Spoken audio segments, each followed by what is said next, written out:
Hello everybody. जैसा कि आप सभी जान ही रहे हैं कि आज हम लोग कोरोना से फैली वैश्विक महामारी के दौर से गुजर रहे हैं, जिसके कारण स्कूल्स भी बंद हो गए हैं। आप लोगों की पढ़ाई डिस्टर्ब हो रही है, परंतु आप लोगों की पढ़ाई ज़्यादा बाधित न हो, इसे ध्यान में रखकर स्कूल ने ऑनलाइन टीचिंग के द्वारा स्टडी को कंटिन्यू करने का प्रयास किया है। हम लोग इस वीडियो के माध्यम से अपनी पढ़ाई कंटिन्यू करेंगे। स्टूडेंट्स, अब हम अपने विषय वस्तु पर आते हैं। आज हम एसएसटी की में हिस्ट्री की पढ़ाई आरंभ कर रहे हैं। आज हम हमारे अतीत भाग 2 बुक के चैप्टर 1 से शुरुआत कर रहे हैं, जिसका शीर्षक है 1000 वर्षों के दौरान हुए परिवर्तनों की पड़ताल। 1000 वर्षों के दौरान हुए परिवर्तनों की पड़ताल हमारा चैप्टर 1 है, जिसका अध्ययन आज हम लोग करेंगे। तो आप लोगों को स्क्रीन पे दिखाई दे रहा है। इस चैप्टर को शुरू करने के लिए हम लोगों ने कुछ टॉपिक्स डाले हुए हैं। कुछ टॉपिक्स हैं 1 2 3 4 5 6 7 टॉपिक्स हैं। और ये 7 टॉपिक्स कौन हैं जो आपको इस पूरे चैप्टर के अंदर पढ़ना है। बड़ा चैप्टर है हमारा, इसमें से हमें मिलेगी, इस बुक में पढ़ने वाली सारी चीज़ों के बारे में जानकारी मिलेगी कि इस पूरी बुक के अंदर हम क्या क्या पढ़ने जा रहे हैं। वो सारी समरी इस चैप्टर में है। तो ये टॉपिक्स हैं, देखिए टॉपिक 1 है 1000 वर्षों की पड़ताल। सेकंड टॉपिक है नई और पुरानी शब्दावली। थर्ड टॉपिक है इतिहासकार और उनके स्रोत। फोर्थ टॉपिक है नए सामाजिक और राजनीतिक समूह। फिफ्थ टॉपिक है क्षेत्र और साम्राज्य। सिक्स्थ टॉपिक है पुराने और नए धर्म। सेवेंथ टॉपिक है समय और इतिहास के कालखंडों पर विचार। ये 7 टॉपिक हैं, इसका हम लोग अध्ययन आज करेंगे। तो आते हैं हम लोग हमारे टॉपिक्स पर। फर्स्ट टॉपिक 1000 वर्षों की पड़ताल। तो इस 1000 वर्षों में हम लोग किस चीज़ की पड़ताल करेंगे। पड़ताल समझ रहे हैं आप लोग, पड़ताल जांच पड़ताल सुनते होंगे। पड़ताल का मतलब खोज, गहन अध्ययन, किसी चीज़ के बारे में गहराई से जानकारी उपलब्ध करना। तो किस चीज़ की जानकारी हम लोग उपलब्ध करेंगे, किन 1000 वर्षों की जानकारी हम लोग उपलब्ध करेंगे। तो हम लोग 700 ईस्वी से लेकर 1750 ईस्वी, जो कि लगभग 1000 वर्ष होता है, उस दौरान की पड़ताल करेंगे। तो क्यों हम ये 700 से लेकर 1750 की पड़ताल क्यों करेंगे, उसके पहले की पड़ताल कौन करेगा। तो उसके पहले की पड़ताल हम लोग 6 क्लास में कर चुके हैं। जैसा कि आप सभी जानते हैं कि इतिहास का अध्ययन सुचारू रूप से हो, सही तरीके से इसको समझा जाए, इसके लिए इतिहासकारों ने इतिहास को 3 भागों में बांटा है। फर्स्ट प्राचीन इतिहास, सेकंड मध्यकालीन इतिहास और थर्ड आधुनिक इतिहास। जैसा कि आप लोग जानते होंगे कि ईसा पूर्व से लेकर 700 ईस्वी तक के टाइम पीरियड को प्राचीन इतिहास कहते हैं। 700 ईस्वी से लेकर 1750 ईस्वी तक के टाइम पीरियड को मध्यकालीन इतिहास कहते हैं। और 1750 के बाद से लेकर वर्तमान समय तक के टाइम पीरियड को आधुनिक इतिहास कहते हैं। तो प्राचीन इतिहास हम लोगों ने क्लास 6 में पढ़ा, और अब भी हम लोग क्लास 7 में मध्यकालीन इतिहास पढ़ने जा रहे हैं। और इसीलिए 700 वर्ष ईस्वी से लेकर 1750 ईस्वी तक के इतिहास को पढ़ेंगे। तो स्टूडेंट्स, अब हम आगे बढ़ते हैं, देखते हैं, शुरू करते हैं इसमें कि ये 1000 वर्षों की पड़ताल क्या होने जा रही है। अभी आप लोगों के स्क्रीन पे पेज चेंज हुआ है, आप देख रहे हैं। यहाँ आप लोगों को 2 मैप दिखाया जा रहा है। और फर्स्ट मैप है 12वीं सदी में बनाया गया मैप। 12वीं सदी समझ रहे हैं आप लोग, 1100 ईस्वी के बाद के का जो टाइम पीरियड है वो कब होता है, 12वीं सदी। तो 12वीं सदी में अरब भूगोलवेत्ता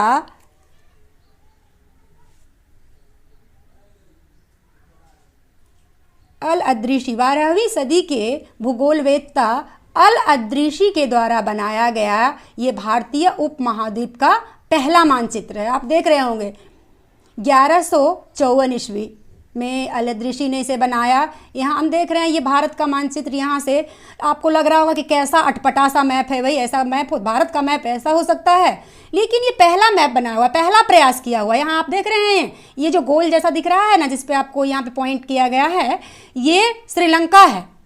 तो आप लोगों को लगा श्रीलंका तो भारत के साउथ में है, ये नॉर्थ में कैसे दिख रहा है? क्योंकि हम लोग जहाँ तक जानते हैं वहाँ तक की जानकारी के हिसाब से मैप का ऊपरी हिस्सा जो है वो नॉर्थ को दिखाता है और श्रीलंका साउथ में है। लेकिन ये श्रीलंका है भाई, और ये जो आप हम लोग दक्षिण भारत के क्षेत्रों को देख रहे हैं ना, वो यहाँ है। हम आपको कंपैरिजन करके बताएंगे आगे। शुरू में जो मैप बना था उसमें दिशा का जो ज्ञान था वो उतना कॉन्फिडेंट नहीं था, उन्होंने अपने हिसाब से इसे बनाया था। 12वीं सदी में भूगोलवेत्ता अल अदृशी के द्वारा बनाया गया फर्स्ट मैप भारतीय उपमहाद्वीप का। और देखिएगा आपको बगल में एक दूसरा मैप भी दिख रहा है।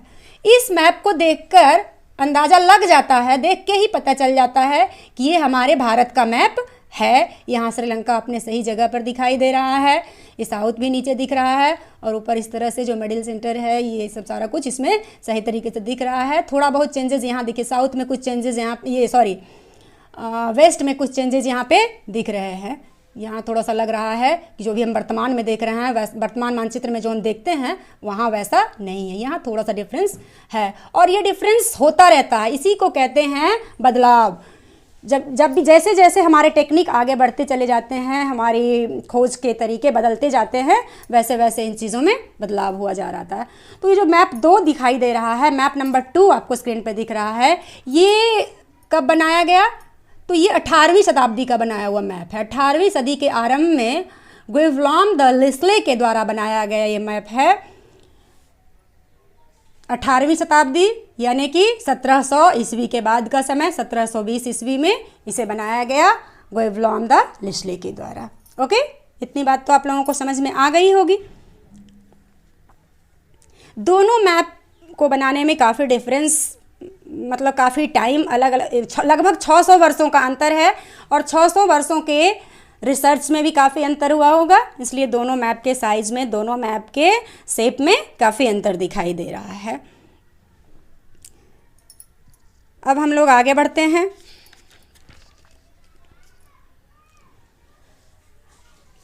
टॉपिक 2 की तरफ हम लोग आ रहे हैं।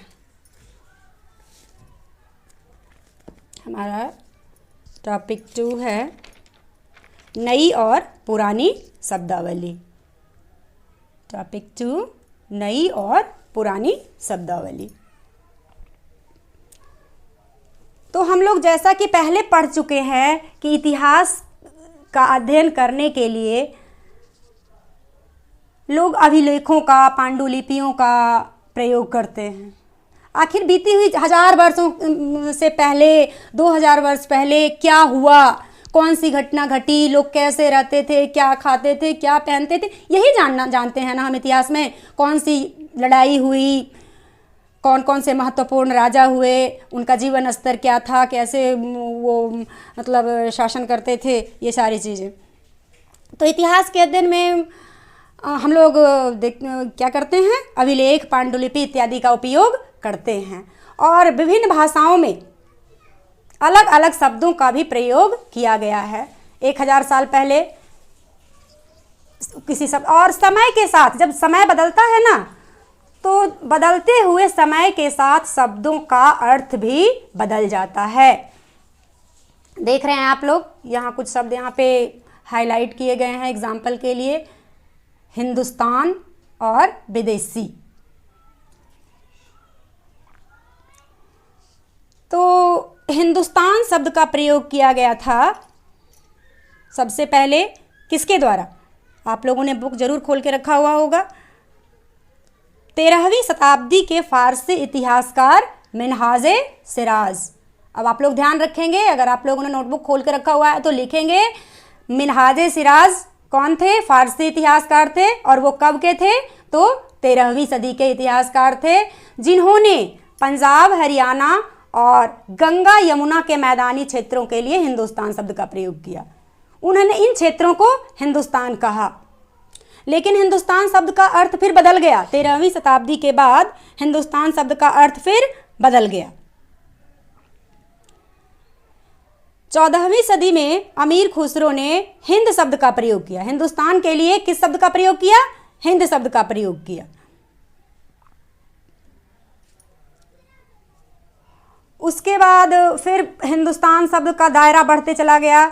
सुल्तान, सल्तनत काल आगे पढ़ेंगे हम लोग, चैप्टर 2 या 3 में होगा, सल्तनत काल, जो दिल्ली के सुल्तान थे उनके बारे में।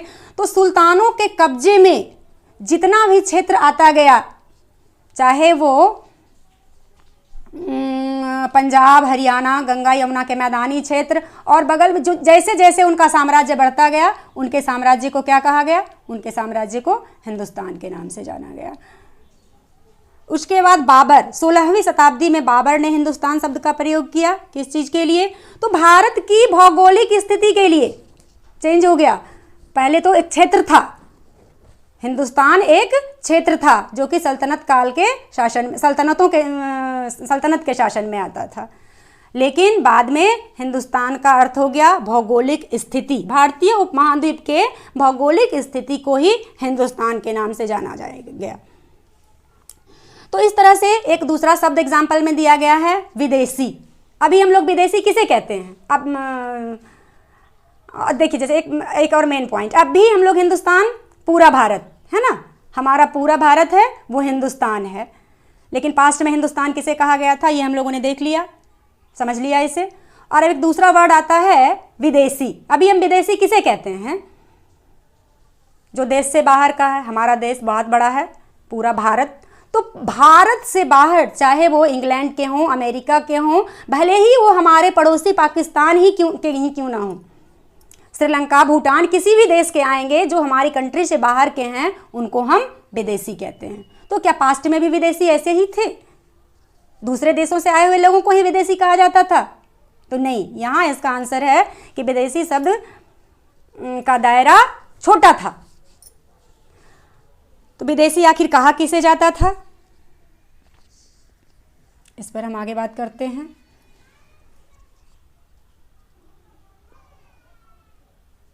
वर्तमान में विदेशी शब्द का अर्थ है, देखिए आप लोगों को स्क्रीन पे दिख रहा होगा, वर्तमान में विदेशी शब्द का अर्थ है भारत देश से बाहर का व्यक्ति। परंतु अतीत में, पास्ट में विदेशी किसी भी प्रकार के अनजाने व्यक्ति को, हम किसी गांव में रह रहे हैं और हमारे गांव में कोई अनजाना व्यक्ति आ गया है, चाहे वो बगल के शहर का है, बगल के जंगलों में रहने वाले जनजातीय लोग हैं जो आ जाते थे, उनको क्या कहा जाता था, विदेशी कहा जाता था।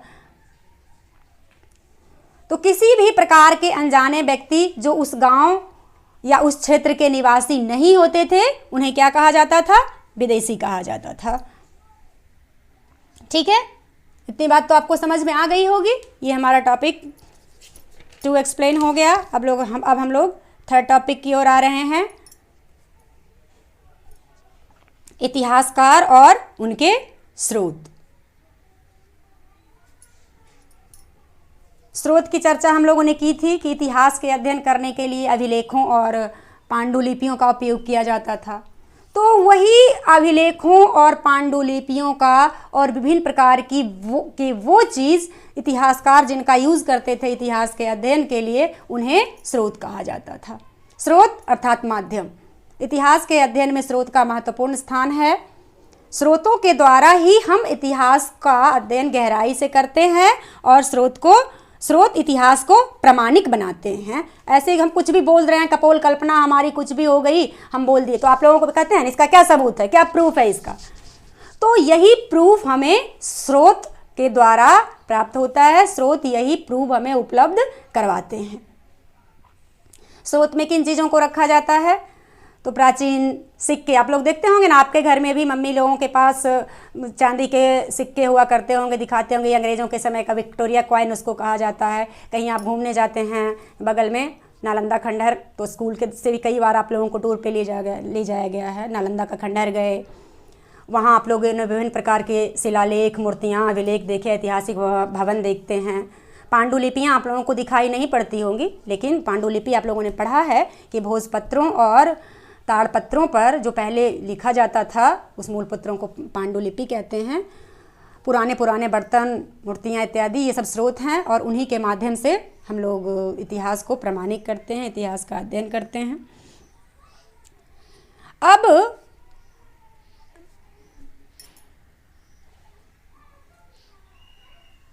हम लोग आगे बढ़ते हैं।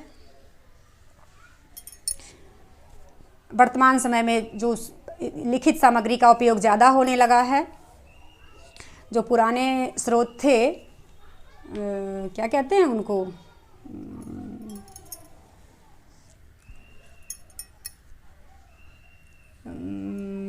ऐतिहासिक भवन, स्थापत्य, शिलालेख, सिक्के इत्यादि जो हैं, इन चीज़ों का उपयोग अभी कम होने लगा है और अभी हम लोग लिखित सामग्री की ओर ज़्यादा बढ़ने लगे हैं। लिखित सामग्री, तो एक सवाल यहाँ उठता है कि पहले लिखित सामग्री का उपयोग क्यों नहीं होता था, शिलालेखों पर ही क्यों किया जाता था, मूर्तियाँ और सिक्कों पर ही खुदाई करके बातें क्यों अंकित की जाती थी। तो पहले कागज़ का आविष्कार नहीं हुआ था। थोड़ा बहुत जो कागज़ था भी उस पर हाथ से लिखा जाता था, मुश्किल था, कागज़ को सुरक्षित रखना मुश्किल था। कागज़ पे लिख के हम लोगों ने कुछ रखा तो क्या हो जाता है, वो उसमें कीड़े लग जाते हैं, वो सड़ जाता था। इसलिए कागज़ पे काफ़ी दुर्लभ था कागज़, इसलिए लोग शिलालेख और मूर्तियाँ इत्यादि बनवाते थे, करवाते थे। लेकिन जैसे जैसे लिखित सामग्री का ज़्यादा प्रयोग होने लगा, कागज़ बनने लगे, छपाखाने का आविष्कार हो गया, एक बार में बहुत ज़्यादा जो है प्रिंटिंग होने लगा, तो इससे फिर लिखित स्रोतों का उपयोग ज़्यादा होने लगा। लिखित स्रोतों पर अब शिलालेखों वगैरह को तो हम लोग को उसका मतलब निकालना पड़ता था, उस पर बनाए हुए चित्रों को, उस पर लिखी हुई चीज़ों को पढ़कर, समझकर, जानकर उसका मतलब निकालना पड़ता था। लेकिन यहाँ जो कागज़ हैं, कागज़ पर लिखी हुई चीज़ों को हम आसानी से समझ लेते थे और वो ज़्यादा प्रामाणिक हो जाता था। तो ये हो गए इतिहास और उनके स्रोत। अब हम लोग आगे बढ़ते हैं अपने नेक्स्ट टॉपिक की ओर। नेक्स्ट टॉपिक है हमारा नए सामाजिक और राजनीतिक समूह। मध्यकाल में बड़े सामाजिक परिवर्तन हुए, नए नए राजनीतिक समूहों का गठन हुआ। भारतीय उपमहाद्वीप में सामाजिक, राजनीतिक, धार्मिक और आर्थिक परिवर्तन हुए तथा नए नए समूहों का उदय हुआ। जीवन यापन के क्षेत्र में भी नए नए चीज़ों का प्रयोग किया गया। एग्जाम्पल के तौर पर हम देख सकते हैं, सिंचाई में रहट का प्रयोग किया गया। रहट आप लोगों ने देखा नहीं है, बगल में एक यहाँ पे देखिए ऊपर रहट का चित्र दिया गया है। इससे पानी निकाल कर खेतों में सिंचाई किया जाता था। और उसके बाद दूसरा चरखा, चरखे से धागे की कताई करके सूत बनाया जाता था और उससे कपड़ा बनता था। युद्ध में बारूद का प्रयोग आरंभ हुआ। पहले जो हम लोगों ने प्रीवियस क्लास में पढ़ा, उसमें हम लोगों ने पढ़ा था कि बस लाठियों से, भालों से, नख और दंतों से ही लड़ाई होती थी, लेकिन मध्यकाल में बारूद का उपयोग प्रारंभ हो गया।